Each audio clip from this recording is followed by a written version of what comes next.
For anyone seeking to understand the France family's position at the pinnacle of American motorsports, they need only to look at the family tree. From founder William Henry Getty Big Bill France, to his sons William France and James France, to his grandchildren Lisa France Kennedy and Brian France, and now to his great-grandson Ben Kennedy. The family's influence has defined much of our nation's auto racing landscape over the last 8 decades. Tonight we gather to honor the France family and especially acknowledge James France, Jim, as he is simply known to so many in our sport. Jim France is now the patriarch of this extraordinary family, extending the legacy his father started building on the sands of Daytona Beach in the 1930s. Bill France Sr., having moved from Washington, D.C. in 1934, was drawn to Daytona's beach racing reputation that was forged by the international land speed record chasers like Sir Malcolm Campbell, who set 5 records on this Atlantic shoreline. When the land speed thrill seekers departed for the Bonneville Salt Flats in 1936, the city of Daytona Beach filled the void by promoting stock car races on a 4-mile course that was half beach and half A1A, Florida's oceanfront 2-lane highway. Bill Sr. was soon right in the middle of it all as both driver and promoter. His ascension was halted briefly by World War II, but immediately after the war, Sr. set his sights on unifying the fractured sport of stock car racing, creating one organization. In December 1947, he did just that, assembling many of the sports leaders for a conference in Daytona Beach that resulted in the formation of NASCAR.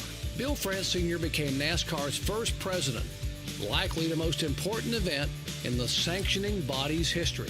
And as NASCAR grew, so did the involvement of the other France family members, beginning with the immersion of his sons, Bill Jr. and Jim, into the business.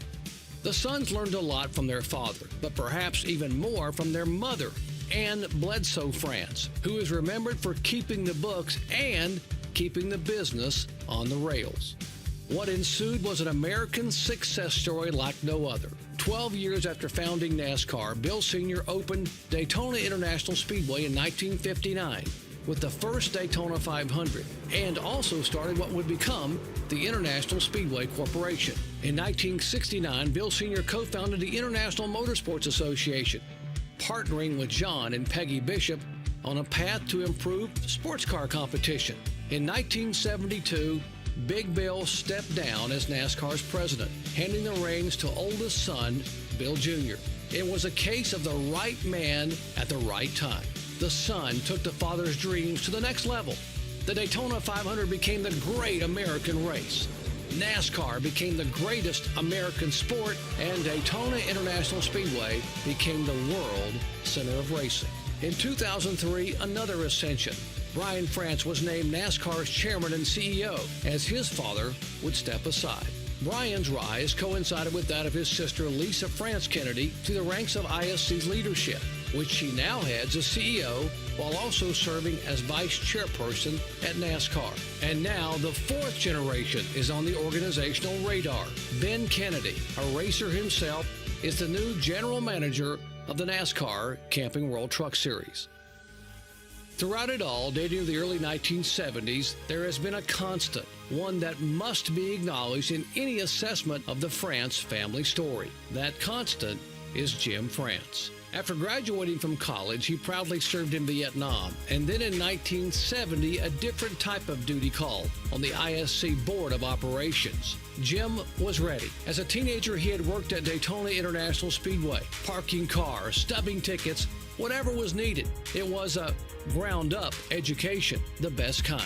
Jim became NASCAR vice president in 1972 and settled into a role as chief confidant to his older brother, just as he has been for many years now to both Brian and Lisa. But along the way, he formed his own niche, particularly in motorcycle and sports car racing.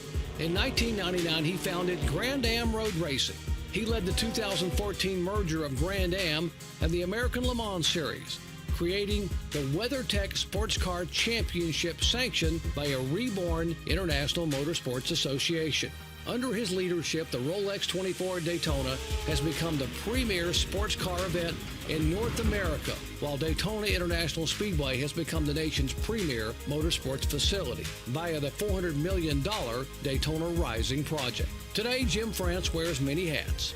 IMSA and ISC chairman, AMA Pro Racing prime investor, NASCAR vice chairman, and executive vice president. Amid all of this are other constants: a methodical yet unassuming style, a low-key approach that is right on point, always right on point, a commitment to honor the past while also keeping a keen eye on the future. Tonight, then, is special indeed. The 2018 Cameron R. Arget-Singer Award for Outstanding Contributions to Motorsports recognizes individuals who are linked to so much of what we do each and every day. Tonight's award, being presented to Jim France and his family, is well-deserved and understandable. That family tree, my friends, explains it all.